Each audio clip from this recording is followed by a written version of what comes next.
오늘 나눌 말씀은 레위기 4장 27절에서 35절의 말씀입니다. 레위기 4장 27절에서 35절의 말씀 우리 함께 봅니다. 레위기 4장 27절에서 35절의 말씀 우리 한 목소리로 읽겠습니다.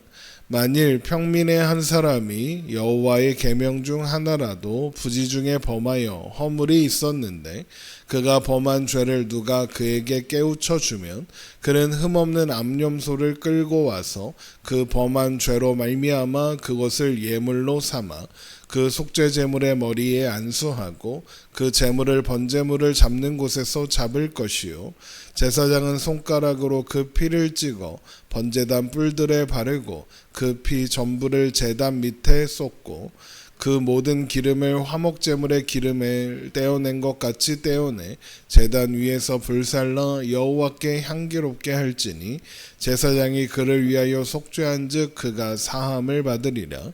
그가 만일 어린 양을 속죄제물로 가져오려거든 흠없는 암컷을 끌어다가 그 속죄제 제물의 머리에 안수하고 번제물을 잡는 곳에서 속죄제물로 잡을 것이요 제사장은 그 속죄제물의 피를 손가락으로 찍어 번제단 뿔들에 바르고 그 피는 전부 제단 밑에 쏟고 그 모든 기름을 화목제 어린 양의 기름을 떼어낸 것 같이 떼어내어 제단 위 여호와의 화제물 위에서 불사를 지니 이같이 제사장이 그가 범한 죄에 대하여 그를 속죄한즉 그가 사함을 받으리라. 아멘.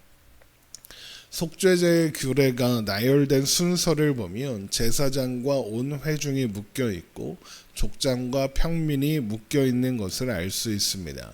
레위기 4장 3절에서 12절까지 제사장의 속죄제를 다룬 후에 13절부터는 이스라엘 온 회중을 위한 속죄제가 이어지고 레위기 4장 22절에서 26절에서 족장의 속죄제를 다룬 후에 오늘 본문인 27절부터는 평민의 속죄제가 이어서 나오고 있죠. 이렇게 제사장의 속죄제와 이스라엘 모든 회중의 속죄제 또 족장의 속죄제와 평민의 속죄제가 연결되어 있고 묶여 있는 것을 알 수 있는 거죠.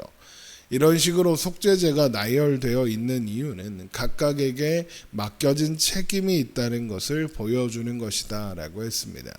제사장은 종교 제의에 관련해서 족장을 포함한 온 회중에게 책임이 있는 사람입니다. 또한 족장은 정치적으로 모든 평민에 대하여 책임이 있죠. 그러니까 속죄제가 이런 순서로 나열되어 있는 것은 하나님께서 백성들의 지도자 역할을 맡긴 사람들의 죄를 더 심각하게 다루신다라는 것을 보여주는 것이며 이것은 제사장이나 족장들이 죄에 대한 더 큰 책임감을 가지고 이스라엘 모든 백성들 앞에서 본이 되는 존재가 되라 요구하시는 내용이다라고 했습니다. 그래서 또한 제사장과 회중, 족장과 평민이 드리는 속죄제에서 드리는 제물 또한 그 제물의 가치에 차이가 있도록 하셨다 했습니다. 하나님께서 제물의 차이를 두시는 것은 죄의 크기와 무게는 다르지 않지만 다른 사람들에게 미치는 죄의 영향력이 다르기 때문입니다. 제사장의 죄물은 백성들의 허물이 되고 이스라엘 온 회중의 죄는 이미 그 자체로 이스라엘 모든 백성에게 영향력을 미치게 되죠. 마찬가지로 족장의 죄는 그가 지도하는 평민들에게 영향을 미치게 됩니다. 평민 한 사람의 죄 또한 그 자신과 가족과 이웃들에게 영향을 미칠 수 있지만 족장의 영향력에 비하면 조금 덜한 편이죠. 그래서 하나님은 미치는 영향력의 파급력이 클수록 더 귀한 제물로 속죄하라라고 하심으로써 지도자들이 더 큰 책임을 가지고 죄의 문제에 민감해야 한다고 가르쳐 주시는 겁니다. 그렇다고 해서 앞에서도 말씀드렸지만 죄의 크기와 무게가 다르다 이런 뜻은 아닙니다. 평민 한 사람의 죄도 무겁게 다뤄져야 할 죄이죠. 그래서 평민 개인의 속죄제가 족장의 속죄제에 이어서 나오는 것이고요. 평민 한 사람의 속죄제는 족장의 속죄제와 마찬가지로 회막들에 있는 번제단을 중심으로 드려지지만 순념소 대신 암염소나 암양으로 드리게 됩니다. 레위기 4장 27절입니다. 만일 평민 한 사람이 여호와의 계명 중 하나라도 부지 중에 범하여 허물이 있었는데 그가 범한 죄를 누가 그에게 깨우쳐 주면 그는 흠없는 암염소를 끌고 와서 그 범한 죄로 말미암아 그것을 예물로 삼아. 평민의 경우에도 보면 족장의 경우와 마찬가지로 여호와의 계명 중 하나라도 부지 중에 범하여 허물이 있었는데 그가 범한 죄를 누가 그에게 깨우쳐 주면이라는 표현으로 시작하고 있습니다. 족장의 경우와 마찬가지로 개인의 죄를 깨우쳐 주는 누군가가 있다는 것을 의미합니다. 그리고 그 누군가는 족장일 수도 있고 제사장일 수도 있고 가족과 이웃들일 수도 있겠죠. 이것은 족장의 속죄제를 살펴보면서 말씀드렸던 것처럼 같은 공동체에 속한 사람들끼리 감시해야 한다. 그러다 잘못하면 얼른 지적해 줘야 한다. 말 안 들으면 벌을 주고 망신을 줘야 한다. 그런 의미는 당연히 아닙니다. 오히려 서로를 사랑과 관심을 가지고 함께 세워져 가야 한다는 것을 의미한다라고 했습니다.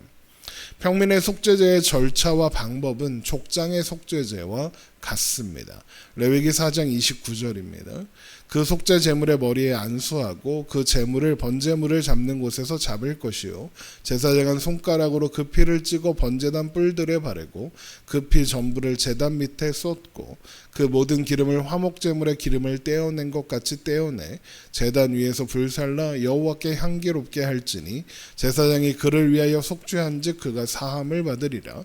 그가 만일 어린 양을 속죄 제물로 가져오려거든 흠없는 암컷을 이끌어다가 그 속죄제 제물의 머리에 안수하고 번제물을 잡는 곳에서 속죄 제물로 잡을 것이요 제사장은 그 속죄 제물의 피를 손가락으로 찍어 번제단 뿔들에 바르고 그 피는 전부 제단 밑에 쏟고 그 모든 기름을 화목제 어린 양의 기름을 떼어낸 것 같이 떼내어 제단 위에 여호와의 화제물 위에서 불사를 지니 이같이 제사장이 그가 범한 죄에 대하여 그를 위하여 속죄한즉 그가 사함을 받으리라. 이미 속죄제를 다루면서 여러 번 말씀드린 것처럼 속죄제물의 피를 번제단의 뿔에 바르는 것은 뿔이 하나님의 구원하시는 능력과 권세를 의미하기 때문이다 라고 했죠. 그래서 제단 뿔에 피를 바르는 것은 하나님의 구원하시는 능력과 권세에 자신을 맡긴다라는 상징적 행위가 된다라고 했죠. 남은 피를 제단 밑에 쏟는 것도 마찬가지입니다. 속죄의 피가 흙으로 만들어졌고 그래서 결국 흙으로 돌아갈 죄인인 인간을 덮는 모습이다라고 했습니다. 그렇게 하나님께서 속죄의 피로 죄인의 죄와 허물을 덮으신다라는 것을 상징적으로 보여주는 일이 되는 겁니다. 그 후에는 속죄 제물의 모든 기름을 제단 위에서 불사르고 피와 기름을 제외한 나머지 부분은 회막들 거룩한 곳에서 제사장들이 먹고 남은 것은 불사르게 됩니다. 이것은 하나님께서 그 제사를 받으셨다는 확증으로 보여주는 상징적인 행위다라고 했습니다. 그래서 이것은 속죄 제물이 되신 예수 그리스도의 살과 피를 믿음으로 먹음으로써 죄사함이 확증되고 하나님 안에서 영원히 살 수 있게 되는 것의 모형이 된다라고 설명드렸던 것 기억하실 겁니다. 우리는 족장과 또 평민의 속죄제를 통해서 같은 공동체 안에 있는 구성원들이 서로 죄의 문제를 깨우쳐 줄 수 있어야 한다는 내용을 보게 됩니다. 그리고 이것은 곧 함께 거룩해져 가야 한다는 의미라고 했죠. 그런데 거룩이라는 게 무슨 의미입니까? 하나님 앞에 구별된 사람이란 뜻입니다. 그러면 하나님께서 선택하시고 구별하사 부르신 존재가 곧 거룩한 존재가 되는 거죠. 그러므로 공동체가 함께 거룩해져 가야 한다는 것은 공동체의 구성원 모두가 하나님 안에 함께 머문다라는 의미가 됩니다. 그런데 공동체가 함께 하나님 안에 머물기 위해서는 어떻게 해야 합니까? 하나님을 아는 올바른 지식이 있어야 합니다. 그러면 하나님을 아는 올바른 지식은 어떻게 얻을 수 있겠습니까? 하나님이 가르쳐 주셔야죠. 그래서 하나님은 출애굽의 역사 내내 그리고 레위기를 주시는 지금도 계속해서 하나님이 어떤 분이신지 알려주시고 가르쳐주고 계시는 겁니다.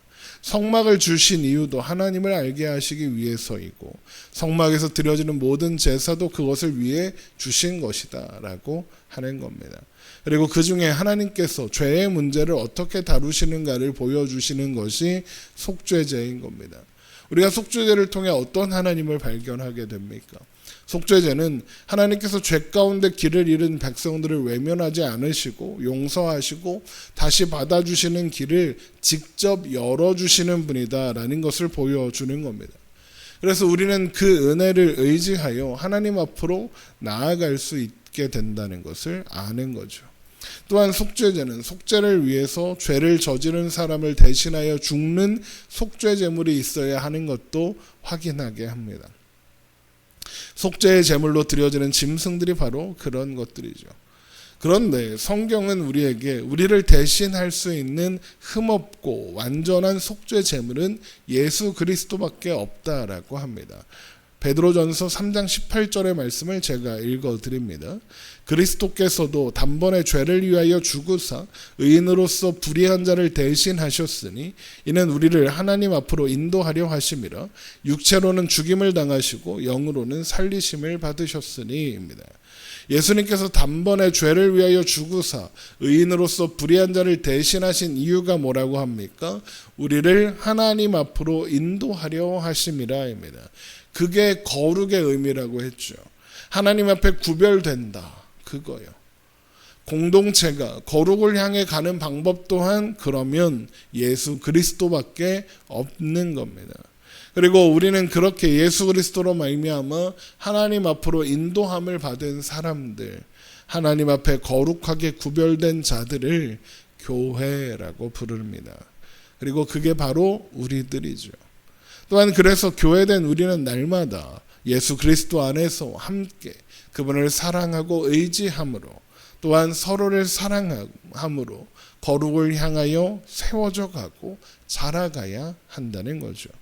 결국 우리는 족장과 평민의 속죄제를 통해서 믿음의 공동체란 어떻게 세워지고 어떻게 유지되는가를 확인하는 겁니다. 믿음의 공동체는 예수 그리스도를 통하여 세워지며 하나님의 은혜로 유지된다라는 거죠. 그것 외에 믿음의 공동체가 바로 설 방법이 없습니다. 그래서 예수님께서는 우리에게 예수님이라는 반석 그리고 예수님의 말씀이라는 반석 위에 서라라고 말씀하시는 겁니다. 그래서 마태복음 7장 24절에 그러므로 누구든지 나의 이 말을 듣고 행하는 자는 그 집을 반석 위에 지은 지혜로운 사람 같으리니 비가 내리고 창수가 나고 바람이 불어 그 집에 부딪히되 무너지지 아니하나니 이는 주추를 반석 위에 놓은 까닭이요라고 하는 겁니다. 또한 그렇게 예수님이라는 반석, 예수님의 말씀이라는 반석 위에 선 믿음의 사람들 위에 교회를 세우시겠다 말씀하시는 겁니다. 마태복음 16장 18절도 읽어드리겠습니다. 또 내가 내게 이르노니 너는 베드로라 내가 이 반석 위에 내 교회를 세우리니 음부의 권세가 이기지 못하리라입니다. 예수 그리스도를 통하여 세워지고 예수 그리스도로 인하여 유지되는 공동체, 그것이 교회인 것이죠. 그리고 그렇게 하나님의 백성들을 거룩한 교회, 거룩한 백성으로 살게 하시려고 하나님은 속죄제를 허락하신 겁니다. 속죄제의 말씀을 우리가 묵상하면서 우리가 예수 그리스도 안에서 하나님의 은혜와 사랑 안에서 오늘도 거룩을 향하여 나아가야 하는 교회라는 사실을 다시 한번 확인하고, 그래서 그렇게 교회로 오늘을 살아가는 우리가 되기를 주님의 이름으로 축원합니다. 기도하겠습니다.